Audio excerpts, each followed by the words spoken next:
Picture this, a civilization so advanced, it built cities with grid layouts and sewage systems 4,000 years before modern plumbing existed, yet we still can't read a single word they wrote. The Indus Valley Civilization isn't just a footnote in history, it's a full-blown mystery that refuses to give up its secrets. What if everything we think we know about ancient societies is missing a crucial piece of the puzzle, one buried beneath the sands of modern-day Pakistan and India? From a script that's defied translation for centuries to eerie evidence of brain surgery performed with stone tools, this lost world holds clues that could rewrite history as we know it. And today, we're pulling back the curtain on 30 of its most jaw-dropping secrets discoveries. Chinese letter IVE. They challenge what your textbooks taught you about humanity's earliest chapters. So buckle up. By the time we're done, you'll question why the pyramids and Mesopotamia steal all the spotlight when the Indus Valley was quietly out engineering them both. Let's dive in. Now, let's uncover the first astonishing secret, one that flips our assumptions about ancient engineering on its head. While the pyramids were rising in Egypt and ziggurats took shape in Mesopotamia, the people of Mohenjo-Daro were perfecting something far more practical, the world's first urban sanitation system. Imagine a city from over 4,000 years ago where every house had its own bathroom, connected to a network of underground drains so advanced they wouldn't look out of place in a modern metropolis. These weren't just simple ditches. The Indus Valley engineers designed their sewers with precision, using baked bricks and mortar to create sloping channels that carried waste away from homes and into larger covered drains. Even more impressive, they built manholes at regular intervals for maintenance, a concept Europe wouldn't adopt for thousands of years. While other ancient civilizations were dumping waste into open streets or rivers, Mohenjo-Daro's citizens enjoyed a level of public hygiene that wouldn't become standard elsewhere until the 19th century. But here's what really sets them apart. Recent studies show their drainage systems weren't just functional. They were planned with an almost scientific understanding of water flow and disease prevention. The uniformity in brick sizes and the careful alignment of pipes suggest a centralized authority overseeing construction, something unheard of in contemporary cities like or Memphis. It makes you wonder, if they mastered public health so early, what other revolutionary ideas have we yet to dig up? And this wasn't just about comfort. Clean water and waste management meant fewer epidemics, longer lifespans, and a society that thrived while others battled preventable illnesses. Next to this, even the grandeur of the pyramids pales in comparison, because what's a monument to the dead compared to a system that kept the living healthy? Speaking of health, this obsession with order and hygiene leads us straight to another enigma, one etched in symbols we still can't decipher. But that's a mystery for the next secret. Now, let's turn our attention to a puzzle that has baffled scholars for over a century, the enigmatic Indus script. While the sanitation systems of Mohenjo-Daro showcased their engineering brilliance, the symbols they left behind reveal a mystery even more tantalizing. Picture this: thousands of inscriptions carved into seals, pottery, and tablets, featuring over 400 distinct symbols. Yet, despite decades of effort, no one has been able to crack their code. What makes this script so elusive? For starters, it's unlike any other ancient writing system we know. The symbols range from simple geometric shapes to intricate depictions of animals and humans, but they don't neatly match the alphabets or logograms of Mesopotamia or Egypt. Some researchers argue it's a full-fledged language, while others believe it might be proto-writing, a system of symbols conveying meaning without complete grammar. Then there's the controversial theory that these marks aren't writing at all, but religious or political emblems. The biggest hurdle: the average inscription is frustratingly short, just 5 symbols or fewer. Imagine trying to decode a modern language using nothing but street signs or product labels. Without a Rosetta Stone-like bilingual text, linguists are left piecing together fragments, relying on statistical patterns and comparisons to other scripts. Recent computer analyses suggest the symbols follow rules consistent with language, but skeptics point out that even decorative patterns can appear structured. If we could finally decipher it, the implications would be staggering. These symbols could reveal everything from trade records to religious beliefs, rewriting our understanding of the Indus Valley's social and intellectual life. Were they poets, bureaucrats, or merchants? Until we crack the code, their voices remain silent. And speaking of silence, this civilization's quietest mystery might lie not in what they wrote, but in what they didn't build, which brings us to our next secret. Now, let's shift gears to something equally puzzling: the striking absence of grand palaces or towering temples in the Indus Valley. While ancient Egypt had its pyramids and Mesopotamia its ziggurats, the cities of Harappa and Mohenjo-Daro show no signs of such monumental architecture. No sprawling royal complexes, no lavish tombs filled with treasure, just well-planned streets, sturdy houses, and that advanced sanitation system we've already marveled at. So where were the kings and priests? This absence has led some scholars to propose a radical idea. What if the Indus Valley was an egalitarian society? Unlike their neighbors who built monuments to glorify rulers and gods, the Indus people might have prioritized collective well-being over individual power. Think of it as a civilization where resources were invested in public infrastructure rather than vanity projects. Recent excavations support this theory, revealing uniform housing and shared facilities that suggest a surprisingly balanced social structure. But there's another twist. What if the evidence of grand buildings isn't missing, just buried? The Indus River's shifting course over millennia has deposited layers of silt, potentially hiding structures beneath modern towns or farmland. Cutting-edge geophysical surveys using ground-penetrating radar have detected anomalies at sites like Dolavera, hinting at large, undiscovered foundations. Could there be a forgotten palace waiting to be unearthed? The mystery deepens when we compare the Indus Valley to other ancient cultures. In Egypt, pharaohs declared their divinity through stone. In Mesopotamia, kings etched their conquests into clay, but here the silence is deafening. Was this a society that rejected the cult of personality, or are we simply not listening hard enough? Either way, the lack of monuments forces us to rethink what power and prestige looked like 5,000 years ago. And speaking of rethinking, our next discovery takes us from what's missing to what's meticulously preserved: the astonishing uniformity of Indus bricks.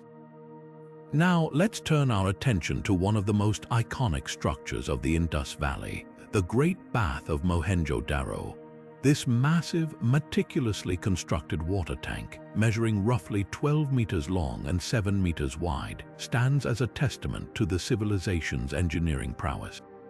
But what was its purpose? Was it a sacred space for rituals, a luxurious retreat for the elite, or something else entirely? The Great Bath's design is nothing short of remarkable. Built with finely fitted bricks and sealed with a natural tar to prevent leaks, it even features a sophisticated drainage system. Such precision suggests it held immense importance. Some researchers argue it was a center for religious ceremonies, possibly linked to water purification rituals. This theory gains weight when we consider later Hindu practices, where bathing in sacred tanks remains a key part of spiritual cleansing. Could the Great Bath be an early prototype of these traditions? On the other hand, there's the possibility it served as a social hub for the city's upper class. Imagine a place where the powerful gathered to relax, discuss politics, or showcase their status. The bath's secluded location within the citadel area supports this idea, hinting at restricted access. Yet, unlike the palaces of other ancient cultures, there's no clear evidence of opulent decorations or inscriptions glorifying rulers. The debate continues, but one thing is certain: the Great Bath reflects a society that valued both function and symbolism. Whether it was used for spiritual renewal or elite leisure, its existence challenges our assumptions about how ancient people interacted with water and communal spaces. And as we ponder the mysteries of the Great Bath, our next discovery takes us even deeper into the Indus Valley's architectural genius, the astonishing uniformity of their brickwork. Moving beyond the Great Bath, let's uncover another engineering marvel of the Indus Valley, their astonishingly uniform brick standards. Imagine this, cities separated by hundreds of miles, yet every brick followed the exact same ratio: 4 parts length, 2 parts width, and 1 part height. This wasn't just a coincidence, it was a deliberate, system-wide precision that hints at something extraordinary. What does this uniformity tell us? For starters, it suggests a level of centralized planning rarely seen in ancient civilizations. Whether it was a strong governing authority issuing strict guidelines or a shared technical knowledge passed down through generations, the consistency is undeniable. Even today, modern construction relies on standardized materials, but the Indus Valley achieved this over 4,000 years ago without blueprints or digital tools. Compare this to other ancient societies. While the Egyptians built pyramids with irregular stone sizes and the Mesopotamians used mud bricks of varying shapes, the Indus people engineered their cities with mathematical harmony. Their bricks weren't just functional, they were modular, designed to interlock seamlessly, speeding up construction and ensuring stability. But here's the real question: how did they maintain such precision across vast distances? Some scholars argue for a centralized brick-making authority, while others believe it was a cultural trademark, a shared identity reflected in their architecture. Either way, this standardization wasn't just about building walls, it was about building a civilization that valued order, efficiency, and perhaps even a collective vision. As we marvel at their brickwork, our next discovery plunges us into the artistic soul of the Indus Valley, a tiny bronze figurine that speaks volumes about their culture. Now, let's turn our attention from the precision of bricks to a masterpiece of artistry, the enigmatic dancing girl statue. This tiny bronze figurine, barely 4 inches tall, packs a punch with her bold stance and undeniable charisma. Discovered in Mohenjo-Daro, she stands with one hand on her hip, the other resting lightly on her thigh, her head tilted slightly as if caught mid-movement. What makes her so extraordinary? For one, her craftsmanship. Cast using the lost wax technique, a method far ahead of its time, she showcases the Indus Valley's advanced metallurgical skills. The details are striking: her coiled hair, her bangles stacked up to her elbow, even the slight asymmetry in her pose that gives her a lifelike energy. She wasn't just an object, she was a statement. But who was she? Some see her as a dancer, her pose echoing traditional performances still seen in South Asia today. Others argue she might represent a woman of status, her ornaments hinting at wealth or ritual significance. What's undeniable is her confidence. Unlike the rigid, formal art of Mesopotamia or Egypt, the dancing girl exudes personality, challenging stereotypes about ancient women as passive figures. Compare her to contemporaneous art. While Egyptian statues often depicted gods and pharaohs in stiff, idealized forms, and Mesopotamian art leaned toward solemnity, the dancing girl breaks the mold. She's dynamic, human, almost modern in her expressiveness. This raises fascinating questions. Was Indus society more open to celebrating individuality? Did women hold roles that allowed such bold representations? Her discovery also hints at trade connections. The copper for her bronze likely came from distant mines, proving the Indus Valley's reach. Yet, despite her fame, she remains a mystery, an artist's vision frozen in time, inviting us to imagine the world she inhabited. As we leave the dancing girl behind, our next stop takes us even further into the Indus Valley's interconnected world, evidence of trade networks stretching all the way to Mesopotamia. Now, let's journey beyond the borders of the Indus Valley and uncover the astonishing reach of its trade networks. This civilization wasn't just thriving locally, it was a powerhouse of global commerce with connections stretching as far as Mesopotamia, Oman, and Afghanistan. The proof: hundreds of distinctive Indus seals have been found in ancient Sumer, etched with that mysterious script and adorned with motifs like the iconic unicorn. These weren't just souvenirs, they were labels marking bundles of cotton, ivory, and precious stones shipped across vast distances. Imagine Indus merchants haggling in the markets of Ur, or Mesopotamian scribes puzzling over those cryptic symbols. But the trade routes didn't stop there. In Oman, archaeologists have uncovered Indus-style pottery and beads, while in Afghanistan, lapis lazuli, a stone prized by Indus artisans, was sourced from mines near the Amu-Darya River. This wasn't just barter, it was a sophisticated web of exchange with standardized weights ensuring fair deals from Mohenjo-Daro to Mesopotamia. What does this rewrite about history? For starters, it shatters the old idea that early civilizations were isolated. The Indus Valley wasn't just a contemporary of Egypt and Mesopotamia, it was their business partner, trading everything from timber to textiles.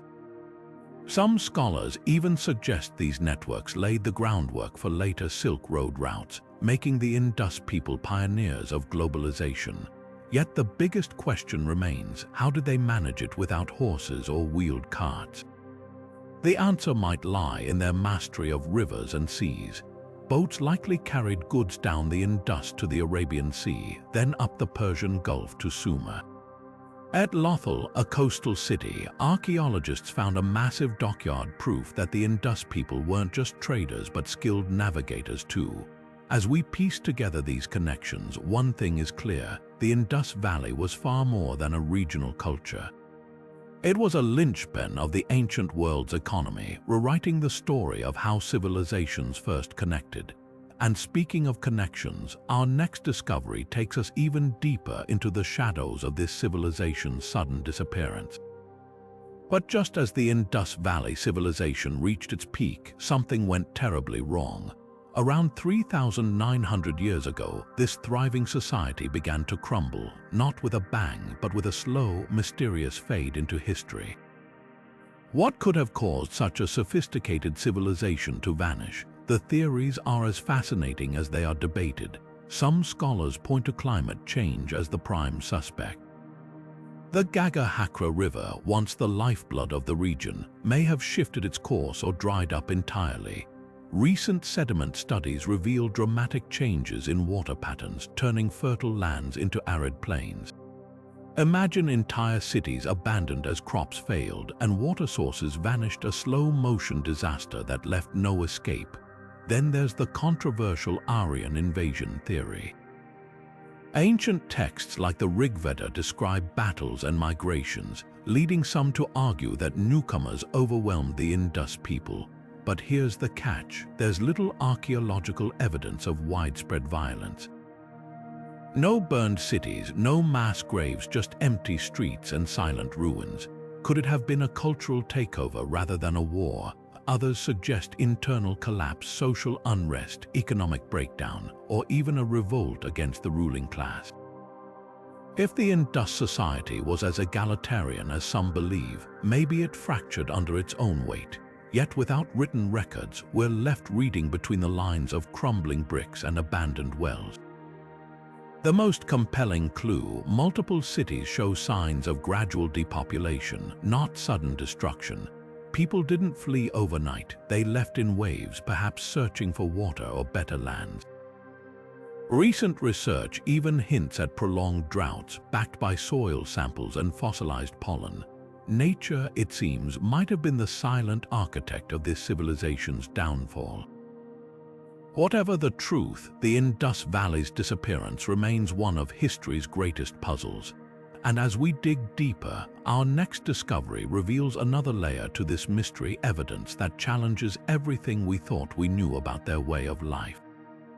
Now, let's turn to one of the most baffling mysteries of the Indus Valley: the eerie absence of war. While other ancient civilizations left behind weapons, fortresses, and gruesome battle scenes, the Indus cities show none of these. No swords, no shields, no towering walls built for defense. Just streets lined with wells and homes, as if conflict was never part of their story. This raises a radical question. Was this a truly peaceful society?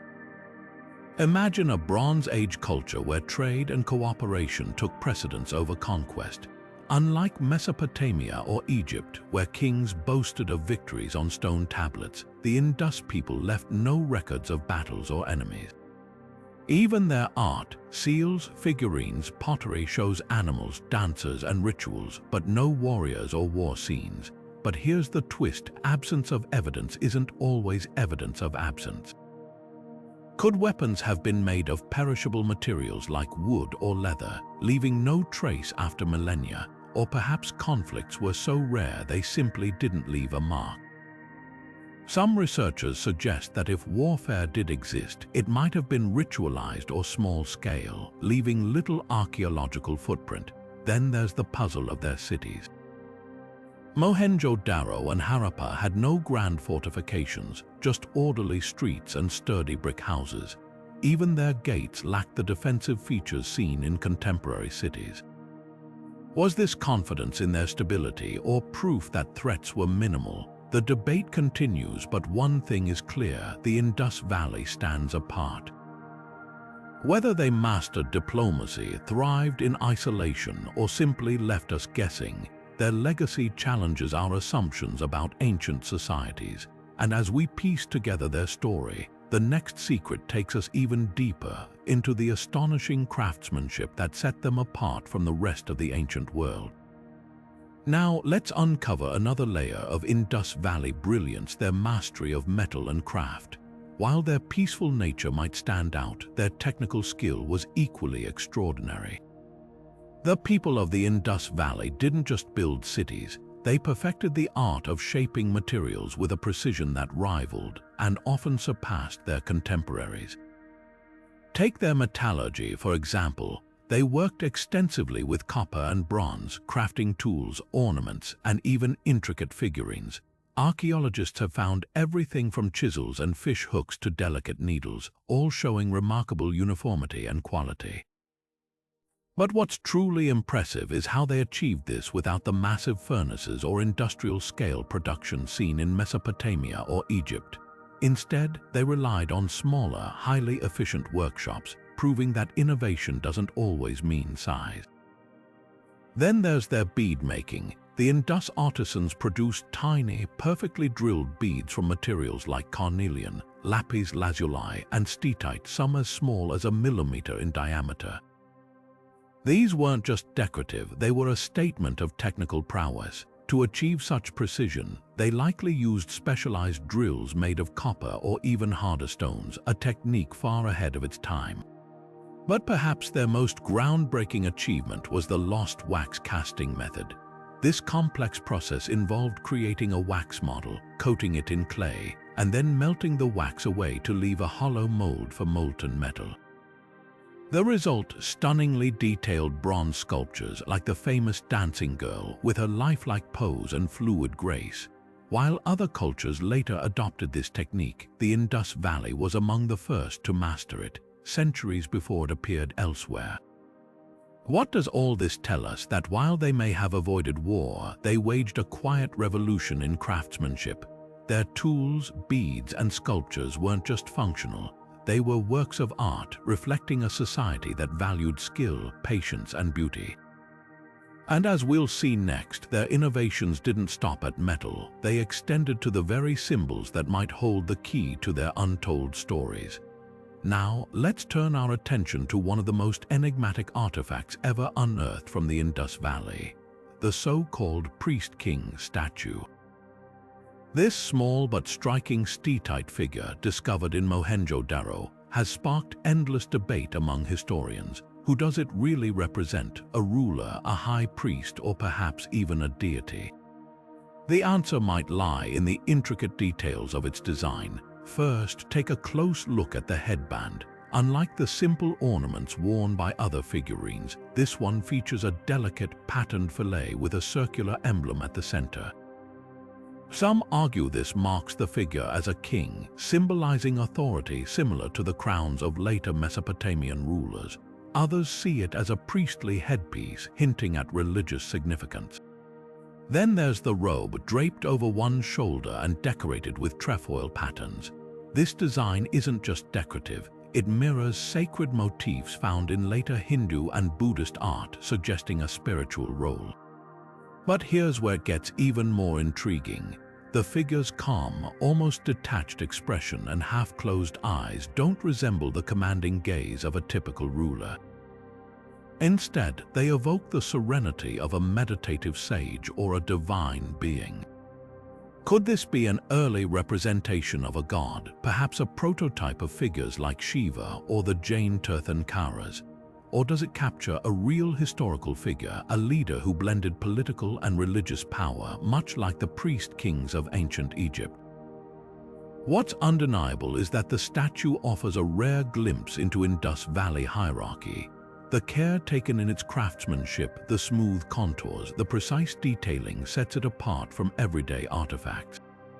This wasn't just a portrait, it was a statement. Whether it depicts a mortal or a god, one thing is clear. The Indus elites understood the power of symbolism, and they used it masterfully. As we peel back these layers, we're left with more questions than answers. But that's the thrill of the Indus Valley. Every discovery invites us to rethink what we know. And up next, we'll explore how their ingenuity didn't stop at art and politics. It extended to something far more fundamental: water. Now, let's dive into one of the most practical yet awe-inspiring achievements of the Indus Valley people: their mastery of water. While their art and symbols captivate us, it's their hydraulic engineering that truly reveals their genius. In a world where modern cities struggle with floods and droughts, the Indus Valley's ancient solutions offer startlingly relevant lessons. Take Dhaulagiri, a city that thrived in the arid landscape of modern-day Gujarat. Unlike other Indus sites, Dhaulagiri wasn't blessed with a perennial river. Yet, its inhabitants didn't just survive, they flourished. How? Through an intricate network of reservoirs carved right into the city's bedrock. These weren't simple pits, they were meticulously designed to capture every drop of seasonal rainwater. Channels diverted runoff into massive tanks, some as deep as 7 meters, ensuring water lasted through the blistering dry months. But the real marvel was their flood control system. Monsoons could turn from blessing to disaster in hours, yet Dhaulagiri's engineers anticipated this. They built diversion channels and checked dams to redirect torrents away from homes, protecting the city without fighting nature. Compare this to today's concrete flood barriers, which often fail or worsen erosion. The Indus approach was softer, smarter, working with the environment, not against it. Then there were the wells. Hundreds have been found across Indus cities, each lined with precisely fitted bricks to prevent collapse. Some even had staircases spiraling down, suggesting communal access, a stark contrast to the private water hoarding we see in modern crises. This wasn't just engineering, it was a philosophy. Water was shared, managed, and revered. What does this mean for us as rising temperatures and erratic weather strain our infrastructure? Dhaulagiri's legacy whispers a counterintuitive truth. Sometimes the most advanced solution is the simplest. Instead of pouring concrete, maybe we should study how a 5,000-year-old civilization kept its people hydrated without draining a single aquifer. And as we marvel at their foresight, another question arises. How did they coordinate such projects without the rulers or monuments we'd expect? That mystery leads us to our next revelation: the surprising absence of something every other ancient civilization left behind.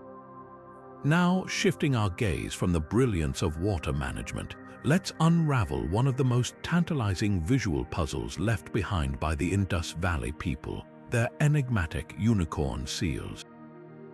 Among the thousands of carved seals discovered, one motif dominates: a mysterious single-horned creature standing proudly with what appears to be a ritual object in front of it. At first glance, you might think of mythical unicorns, but this symbol is far more complex. and its true meaning could rewrite how we understand Indus beliefs and connections. Why call it a unicorn? The creature's single horn, arched neck, and slender legs resemble later unicorn depictions, but scholars debate whether it's purely imaginary. Some argue it's a stylized bull with the second horn hidden in profile view, a common artistic technique in ancient cultures. Others point to its frequent pairing with a sacred trough, suggesting ritual significance. Could this be a revered animal, a symbol of power, or even a deity? The answer might lie in the seal's practical use. These tiny carved stones weren't just art, they were tools of commerce and identity. Pressed into clay, they marked goods, sealed documents, or denoted ownership. The unicorn's ubiquity appearing on over 60% of found seals hints at a shared cultural or economic symbol. But here's the twist. Similar horned figures appear in Mesopotamian art, where they're linked to gods or legendary beasts. Could this be evidence of a vast, interconnected mythos spanning ancient trade routes? Then there's the linguistic angle. Each seal bears Indus script, but without a Rosetta Stone-like key, the words remain silent. If the unicorn is a bull, does its presence tie to later Hindu reverence for Nandi, Shiva's bull? Or is it a forgotten totem, its meaning lost when the civilization faded? The sheer consistency of the design across distant cities suggests it wasn't just decorative, it carried weight. What's most striking is what the unicorn isn't. Unlike Egypt's Sphinx or Mesopotamia's Lamassu, it lacks hybrid monstrosity. Its simplicity feels almost modern, a logo-like emblem of a society that valued subtlety over grandeur. Whether myth, trade marker, or sacred icon, this creature challenges our assumptions about ancient symbolism. And as we ponder its meaning, another question lingers. Why did such a pervasive image vanish without a trace in later cultures? The answer might lie not in art, but in bones specifically, the startling medical secrets hidden in Indus skeletons. Now, let's turn from symbols to something far more personal: human teeth. Hidden within the ruins of Mohenjo-Daro, a site considered the cradle of the Indus Valley Civilization, archaeologists made a discovery that rewrote the history of medicine. Here, they unearthed skulls with teeth that had been deliberately drilled, some dating back over 9,000 years. That's 4,000 years before the earliest known dental work in Mesopotamia or Egypt. The precision of these holes is startling. Using flint-tipped drills, Indus Valley healers carefully bored into teeth likely to relieve abscesses or decay. Remarkably, some holes were so small and neat that they suggest an understanding of pain management, possibly with herbal anesthetics. Imagine the skill required to perform such delicate work without modern tools. These weren't crude experiments, they were calculated medical procedures, some showing signs of healing, meaning patients survived the ordeal. What does this tell us? First, that Indus Valley people prioritized health in ways we rarely associate with ancient societies. Second, their knowledge of anatomy and infection was advanced. The drilled teeth lacked fractures, indicating they avoided hitting nerves, a feat even early modern dentists struggled with. But the biggest mystery is how this expertise vanished. Later Indus sites show no evidence of dentistry, leaving us to wonder, did climate change or societal collapse erase this medical tradition, or are we yet to find more clues? One thing's certain, these drilled teeth aren't just curiosities. They're proof that the Indus Valley's innovations extended beyond cities and trade into the very mouths of its people. And as we marvel at their medical prowess, another question arises. What other secrets might their bones hold? The answer lies in the shadows of their skeletons, where traces of even more astonishing practices await. But let's shift our gaze from the secrets of the human body to the brilliance of urban design. The Indus Valley cities weren't just advanced in medicine, they were masterpieces of planning. Imagine walking through Mohenjo-Daro or Harappa 5,000 years ago. Instead of winding, chaotic streets, you'd find a meticulously organized grid with roads running perfectly north-south and east-west. This wasn't accidental. It was a deliberate mathematical layout that rivals modern cities. The precision is staggering. Streets were laid out in straight lines intersecting at right angles, dividing cities into neat blocks. Wider main roads branched into smaller lanes, ensuring efficient movement. Even more impressive, the zoning. Residential areas were separate from industrial sectors, with baked brick houses featuring standardized sizes and private wells. Public spaces like the Great Bath were centrally placed, suggesting a thoughtful approach to community life. How did they achieve such accuracy without modern tools? Archaeologists speculate they used simple but effective surveying instruments, perhaps ropes, wooden pegs, or even early versions of the compass. The consistency across distant cities hints at shared knowledge or even centralized urban guidelines. Compare this to today's urban sprawl, where haphazard growth often leads to congestion. The Indus Valley's planners might have lessons for us, and here's the twist: this grid system wasn't just practical. It reflected a deeper understanding of order and harmony. While other ancient civilizations built monumental temples or palaces, the Indus people invested in collective well-being through design. Was this egalitarianism or simply unmatched engineering foresight? Either way, their cities stand as silent testimony to a civilization that thought centuries ahead of its time. Now, as we marvel at their urban genius, another question lingers. What other blueprints might lie buried, waiting to reshape our view of the past? Now, let's turn our attention to a discovery that feels almost modern, a glimpse into the Indus Valley's communication methods. Deep in the ruins of Dolavera, archaeologists unearthed something extraordinary: a massive wooden signboard etched with symbols from the still undeciphered Indus script.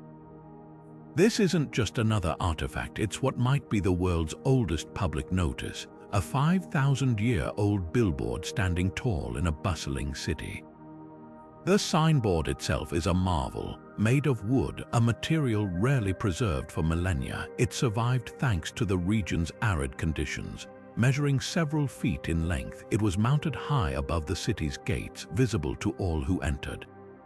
The symbols carved into it match those found on the famous Indus seals, but here they're larger, bolder, clearly meant to be seen from a distance.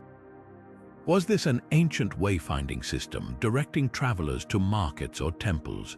Or could it have been a warning announcing rules or threats to outsiders? Some even speculate it served as propaganda, reinforcing the authority of Dolavera's rulers to both citizens and visitors. What makes this signboard so intriguing is its public nature.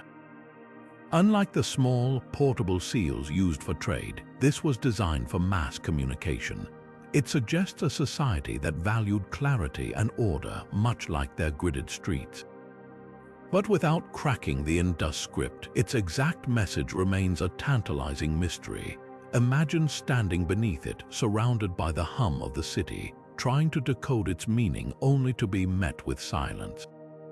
Yet the signboard's very existence challenges assumptions.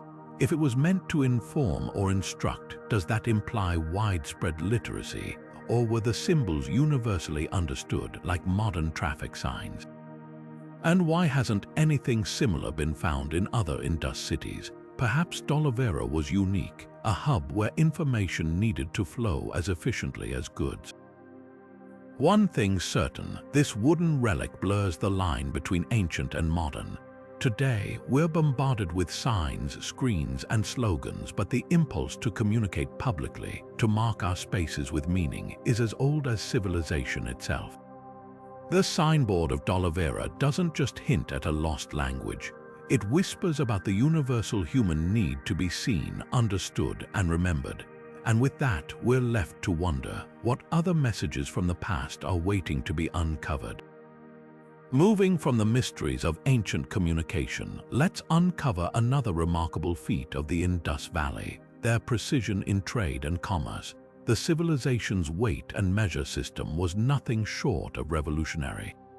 Archaeologists have unearthed hundreds of carefully crafted stone weights across Indus sites, each adhering to a strict decimal ratio system.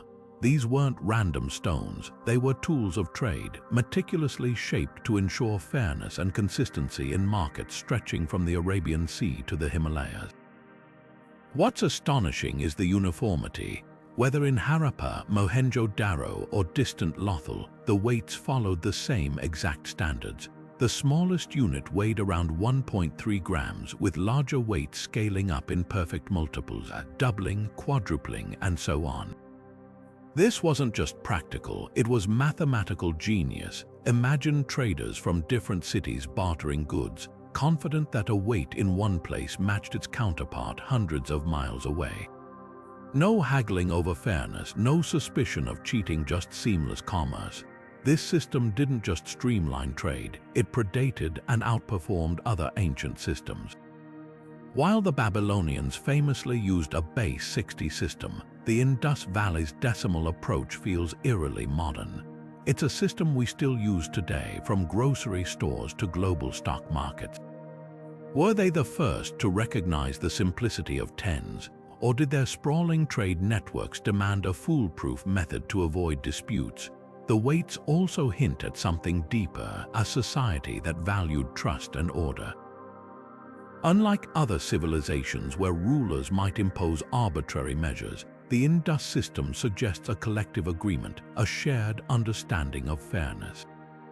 Were these standards enforced by a central authority, or did they emerge organically from centuries of trade? Either way, they reflect a level of sophistication that rivals modern economies. And here's the kicker, some weights were so precise that modern scales struggle to detect deviations. How did they achieve such accuracy without advanced tools? Some speculate they used water displacement or balanced scales, but the truth remains elusive.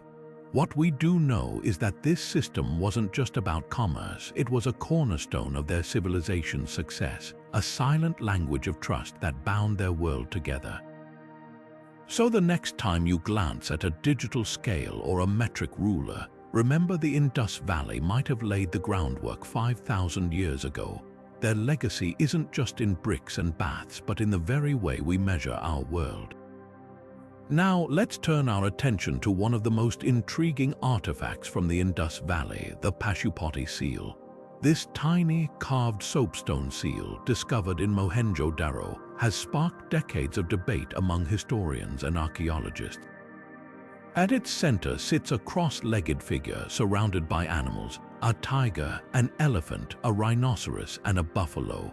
The pose is strikingly familiar, resembling later depictions of the Hindu god Shiva, often referred to as Pashupati, the lord of animals. Could this be evidence of a spiritual link between the Indus Valley and Hinduism, stretching back thousands of years? Some scholars argue yes, pointing to the figure's meditative posture and the animals symbolizing Shiva's dominion over nature. The seal's imagery aligns with later Hindu texts that describe Shiva as a yogi, seated in deep meditation with creatures gathered around him. If this connection holds, it would mean certain Hindu traditions have roots far older than previously thought, tracing back to a civilization that flourished long before the Vedas were composed. But not everyone is convinced. Skeptics suggest the similarities might be coincidental, a case of universal symbolism rather than direct cultural continuity. After all, many ancient cultures depicted figures in seated positions or with animals, from Mesopotamian deities to shamanic traditions. Without deciphered texts from the Indus Valley, it's impossible to say for certain whether this figure was a god, a priest, or something else entirely. The debate gets even more fascinating when we consider the seal's craftsmanship. The level of detail is extraordinary, with each animal rendered distinctly, almost as if they're paying homage to the central figure. This wasn't just a utilitarian object, it was a work of art, possibly carrying deep spiritual significance. Was it a talisman, a trade marker, or a sacred emblem? The answer could reshape our understanding of how religious ideas evolve and spread. What's undeniable is the seal's enduring mystery. Whether it's proto-Shiva or an unrelated symbol, the Pashupati seal challenges us to rethink the boundaries between ancient civilizations and modern faiths. It's a reminder that the past rarely fits neatly into our categories, and that sometimes the smallest artifacts hold the biggest questions. As we piece together the Indus Valley's legacy, this seal stands as a tantalizing clue, inviting us to explore the threads that might connect humanity's oldest stories. Now, let's shift our focus to a discovery that blurs the line between ancient medicine and mystery evidence of brain surgery in the Indus Valley. Among the skeletal remains unearthed at Harappa, archaeologists have found skulls with carefully drilled holes, a practice known as trepanation. These aren't random injuries. The precision of the circular cuts suggests intentional surgical intervention, raising the question: were these early attempts at healing, or did they serve a deeper ritual purpose? Trepanation, the act of drilling or scraping into the skull, has been documented in ancient cultures worldwide, from prehistoric Europe to the Inca Empire. But what makes the Harappan examples remarkable is their context. Some skulls show signs of healing around the edges, indicating the patients survived the procedure, at least for a time. This hints at a surprising level of anatomical knowledge and possibly even antiseptic practices to prevent infection.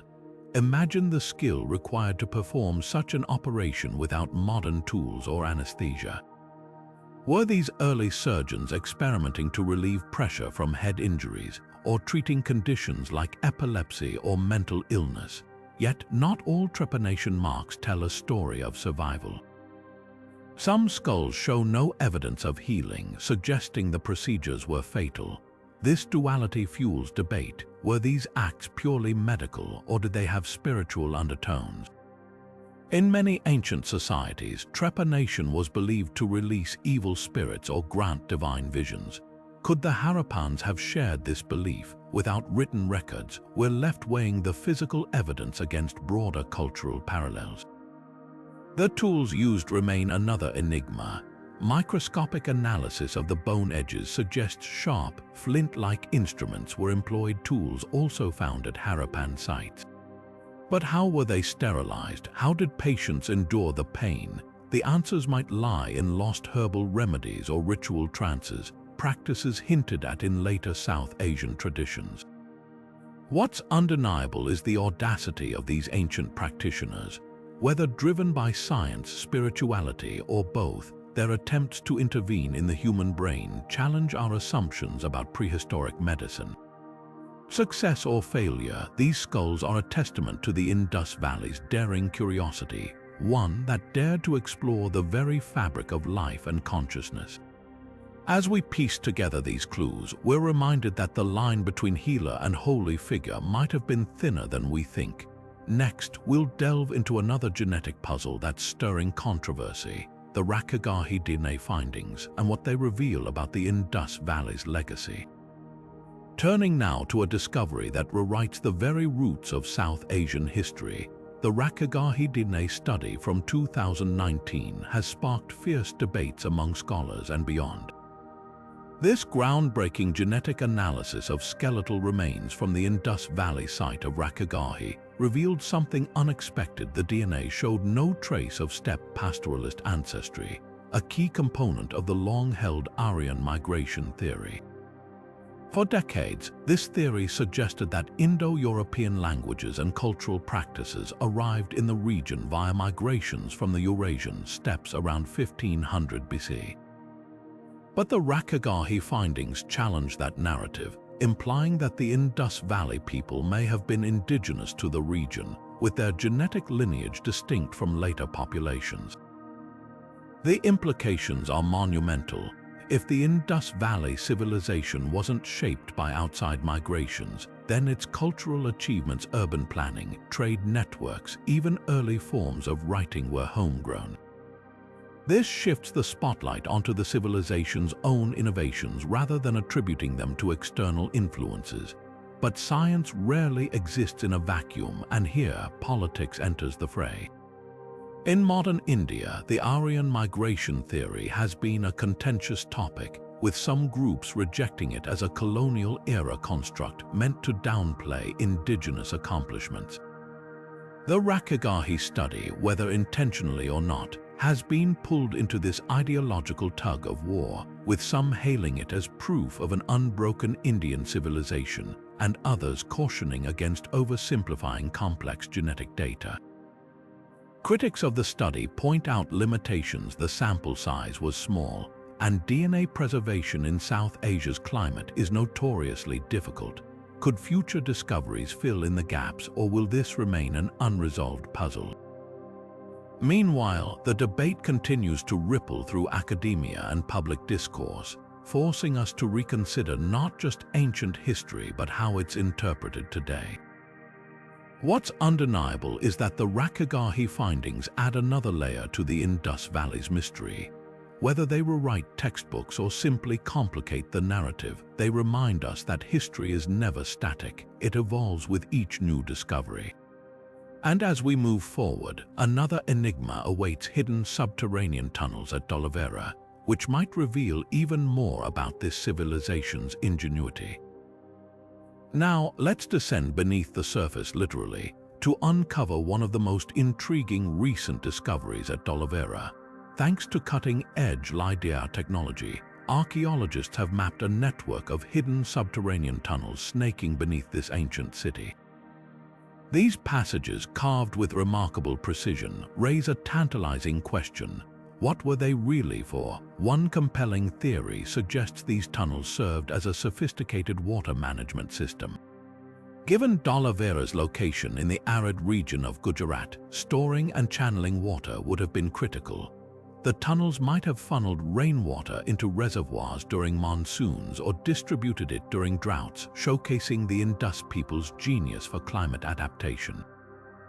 But water storage isn't the only possibility. Could these tunnels have been secret transport routes? Imagine elites or priests moving unseen between key sites, shielded from public view. Or perhaps they were escape routes, a precaution against invasions or natural disasters. The absence of obvious fortifications in Indus cities makes this theory especially intriguing. Were these tunnels their silent contingency plan? Then there's the wild card: ritual use. Underground spaces often held sacred significance in ancient cultures.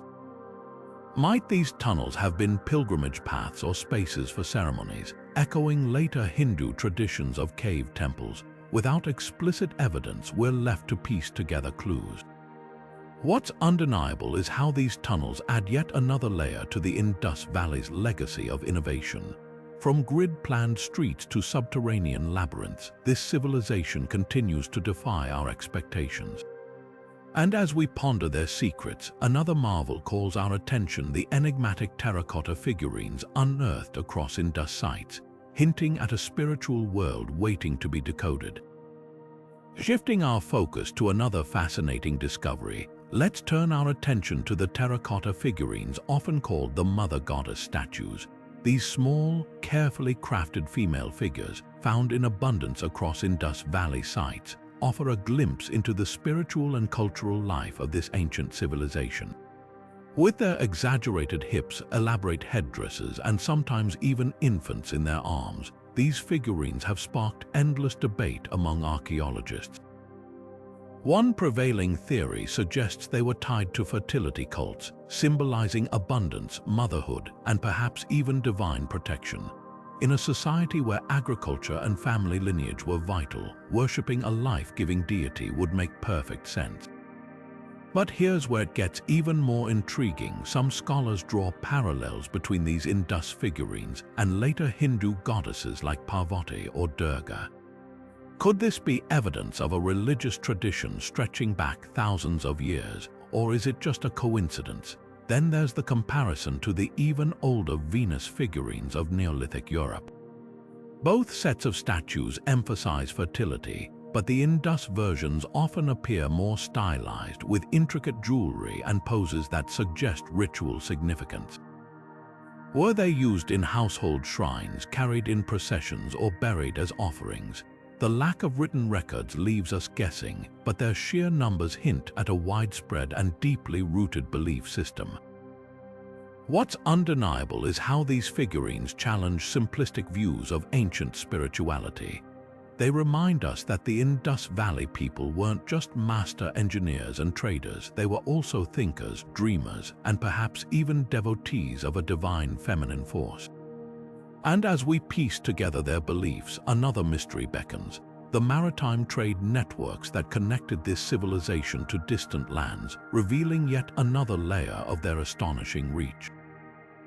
Now, let's set sail into one of the most captivating mysteries of the Indus Valley, their maritime trade networks. Picture this: a bustling dockyard in the ancient city of Lothal, complete with locks to control water levels, warehouses stacked with goods, and ships ready to brave the open sea.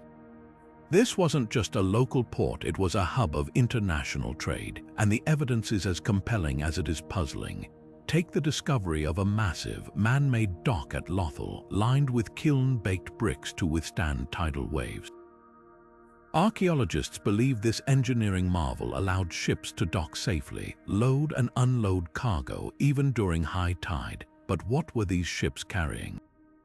Seals, beads, and pottery from the Indus Valley have been found as far away as Mesopotamia, Oman, and even Egypt. Imagine Indus merchants trading vibrant carnelian beads for Mesopotamian silver or Omani copper, weaving a web of commerce across thousands of miles.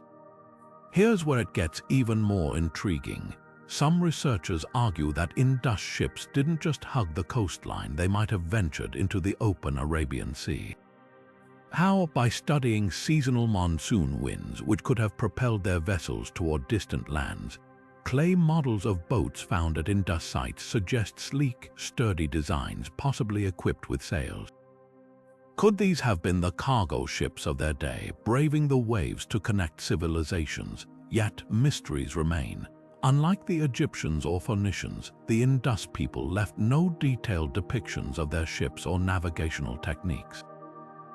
Were their voyages routine or daring expeditions? And why haven't we found more shipwrecks or ports along the route? The answers might lie buried under centuries of silt or in the uncharted ruins of lost trading posts. What's undeniable is this: the Indus Valley's maritime reach rewrites the story of ancient globalization. Long before the Silk Road, they were pioneers of cross-continental trade, proving that their civilization wasn't just advanced, it was astonishingly interconnected. And as we marvel at their seafaring legacy, another question lingers: what other secrets lie hidden beneath the waves, waiting to surface? Now, let's step into the eerie silence of the Indus Valley's abandoned cities, where time itself seems to have frozen. Unlike other ancient civilizations, where layers of rebuilding often erase the past, the sudden depopulation of these cities left behind something extraordinary: perfectly preserved snapshots of daily life.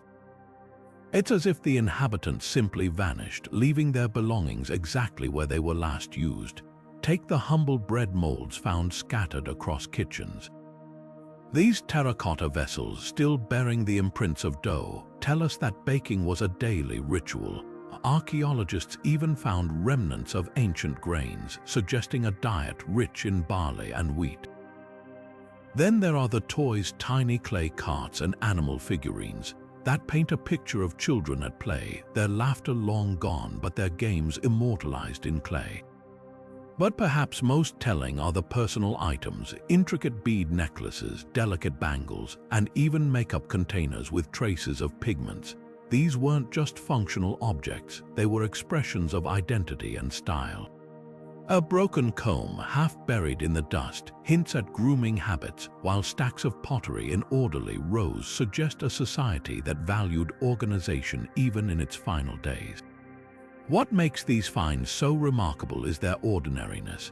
Unlike the treasures of pharaohs or kings, these are the belongings of everyday people: craftsmen, cooks, parents, children. Their sudden disappearance preserved a world in mid-action, offering us an intimate glimpse into a civilization that thrived for centuries before vanishing into mystery. And as we sift through these time capsules, we're left wondering, what stories would these objects tell if they could speak? This silent testimony of daily life challenges us to see the Indus Valley not just as a collection of ruins, but as a living, breathing society, one whose echoes still resonate in the artifacts they left behind. Now, let's turn our gaze upward to the skies that once guided the people of the Indus Valley. At Kalibangan, archaeologists uncovered something extraordinary: structures meticulously aligned with celestial events. These weren't just random buildings, they were carefully positioned to track the movements of the sun and stars. Imagine standing there over 4,000 years ago, watching the sunrise perfectly frame a doorway during the solstice, a moment of cosmic harmony etched into stone. The precision of these alignments suggests the Indus people had a deep understanding of astronomy. Some researchers believe these structures functioned as early observatories, used to mark seasons, predict harvests, or even time religious ceremonies. The way the walls and doorways line up with the winter and summer solstices hints at a sophistication rivaling later civilizations like the Egyptians or Babylonians. But here's where it gets even more intriguing. Could these astronomical practices have influenced Vedic astronomy, which emerged centuries later? Some scholars spot parallels, like the importance of solstices in both traditions, raising questions about cultural continuity. Were the Indus Valley sky watchers the unsung pioneers of ideas that later flourished in the Vedas? Yet, without written records, we're left piecing together clues from bricks and shadows. What's undeniable is this: the Indus Valley's celestial alignments reveal a civilization attuned to the rhythms of the universe, blending science and spirituality in ways we're only beginning to decode. And as we trace their starry legacy, we're reminded that their greatest secrets might still be written in the sky. Now, let's shift our focus from the skies to the ground, where another mystery of the Indus Valley lies buried, or rather isn't. Unlike the grand pyramids of Egypt or the opulent tombs of Mesopotamia, the Indus Valley has left us with a puzzling absence: no lavish royal burials. Where are the kings, the queens, the elite who must have governed these thriving cities? This absence speaks volumes. While Egypt's pharaohs built monuments to their immortality, the Indus people seem to have taken a different path. Archaeologists have found simple graves, some with pottery or personal items, but none with the staggering wealth or grandeur we see in other ancient cultures. This raises a provocative question: was this a society that rejected the cult of death and dynasty, or have we simply not found their royal resting places yet? One theory points to cremation. If the Indus elite practiced widespread cremation, their remains might have vanished into ash and air, leaving no trace for us to uncover. Alternatively, their cemeteries could still lie hidden, buried beneath modern towns or swallowed by shifting rivers. Recent excavations near Rakhigahi hint at larger burial sites yet to be fully explored, suggesting we might be on the brink of a game-changing discovery. The contrast with Egypt couldn't be starker. While the pyramids shout power across millennia, the Indus Valley whispers something subtler. Perhaps a belief in equality, or a focus on the living rather than the dead. Or maybe, just maybe, their greatest tombs are still waiting underground, ready to rewrite what we know about ancient rulers and their legacies. Either way, the silence of these missing burials is as telling as any golden sarcophagus. Now, let's unravel a thread that connects the Indus Valley to the fabric of modern life, literally. While we often marvel at their cities and scripts, one of their most enduring legacies is something we still wear today: cotton. The Indus Valley people weren't just early adopters of cotton. They were pioneers, mastering its cultivation and weaving it into textiles over 5,000 years ago, long before the rest of the world caught on. Archaeologists have uncovered evidence of cotton threads clinging to ancient beads and even fragments of cloth preserved in copper vessels. But what's truly groundbreaking is how they transformed this humble plant into an economic powerhouse. Indus cotton wasn't just for local use, it became a coveted export, traded as far as Mesopotamia, where Sumerian texts praised it as the wool of the trees. Imagine Indus merchants bartering bundles of this revolutionary fabric, sparking the world's first cotton boom. Their techniques were astonishingly advanced. They used spindle whorls to spin fine threads and looms to weave intricate patterns, some of which might have inspired later Indian textiles like muslin. This wasn't just about clothing, it was about identity. The uniformity of woven cloth across distant Indus sites suggests a shared cultural aesthetic, one that may have even signaled social status. And here's the kicker: this cotton revolution didn't just fade with the civilization. It laid the foundation for India's later dominance in the global textile trade, from the Roman obsession with Indian fabrics to the colonial-era cotton wars. Every time you pull on a cotton shirt, you're wearing a piece of Indus ingenuity, a fabric that outlasted empires, proving that some of history's quietest innovations are the ones that change the world. But let's shift our focus to a darker chapter, one that has long puzzled archaeologists: the so-called massacre at Mohenjo-Daro. For decades, the discovery of scattered skeletons in the city's streets was seen as grim proof of a violent end to the civilization. Some even claimed it was evidence of an Aryan invasion, a theory that fueled dramatic retellings of the Indus Valley's collapse. But here's where the story takes a twist. Recent research has cast serious doubt on this narrative. Those skeletons, they weren't all found together in a single catastrophic event.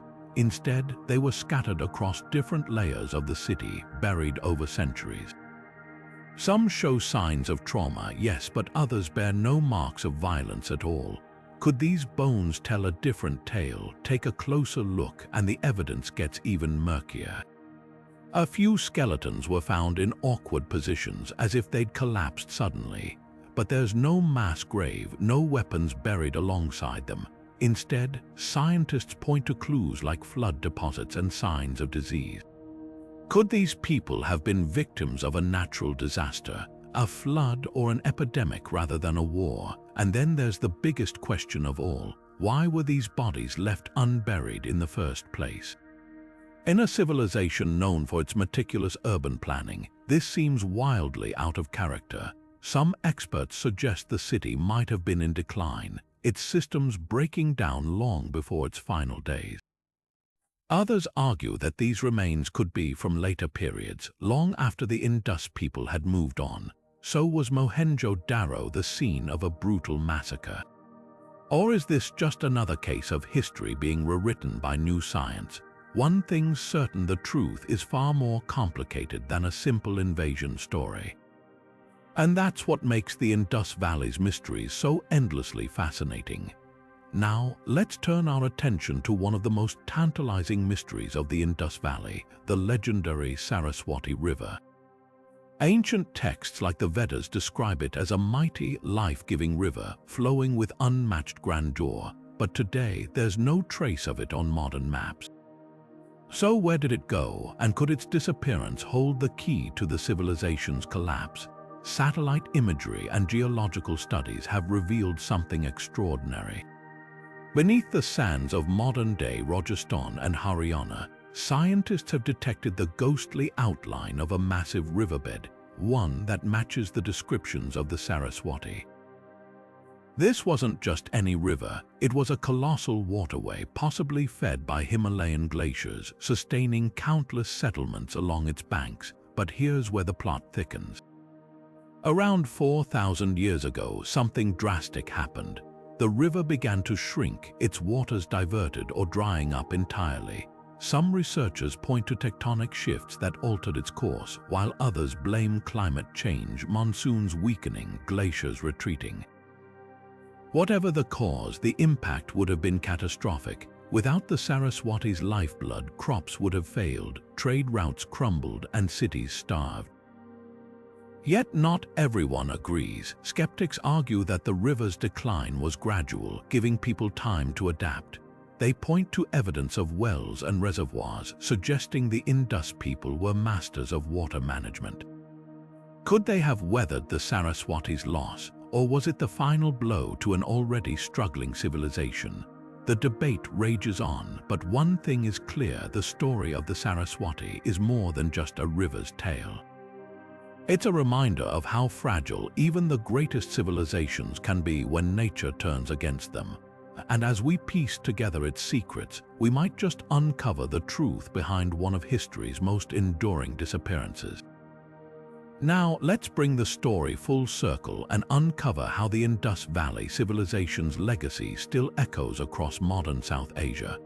While its cities lie in ruins, their influence might be hiding in plain sight, woven into the fabric of today's cultures, traditions, and even daily rituals.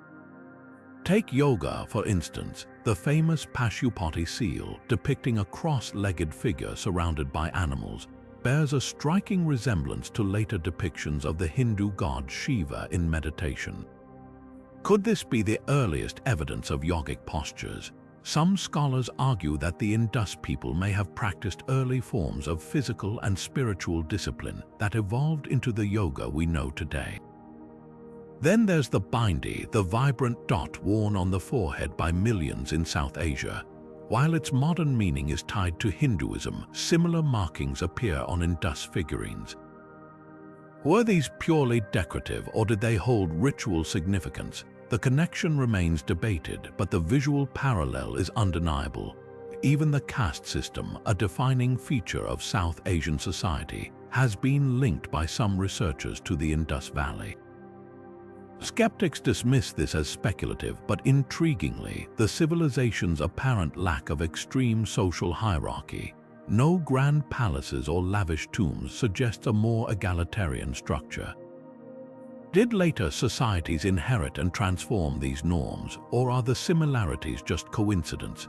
From urban planning to craftsmanship, the Indus imprint lingers. Their grid-based cities mirror the layouts of modern towns, while their standardized weights foreshadowed today's trade systems. And let's not forget the humble cotton first cultivated by Indus farmers, now a global industry. The truth is, we're still unraveling these threads. Every discovery peels back another layer, revealing how a civilization that vanished millennia ago might still shape the lives of billions. Whether through symbols, practices, or shared innovations, the Indus Valley story isn't just history, it's a living legacy. And as we piece it together, we're not just uncovering the past. We're understanding the roots of an entire region's identity. Now, as we wrap up this journey through the Indus Valley's greatest mysteries, let's take a moment to reflect on what these discoveries truly mean. This wasn't just a civilization ahead of its time. It was a civilization that defies our very understanding of time. Think about it, a society with no grand monuments, yet it built the world's first urban sanitation system. A culture with no evidence of war, yet it mastered trade networks stretching across continents. A people whose script we still can't read, yet their innovations from cotton to dentistry echo into the modern world. These aren't just historical footnotes, they're seismic shifts in how we see ancient history.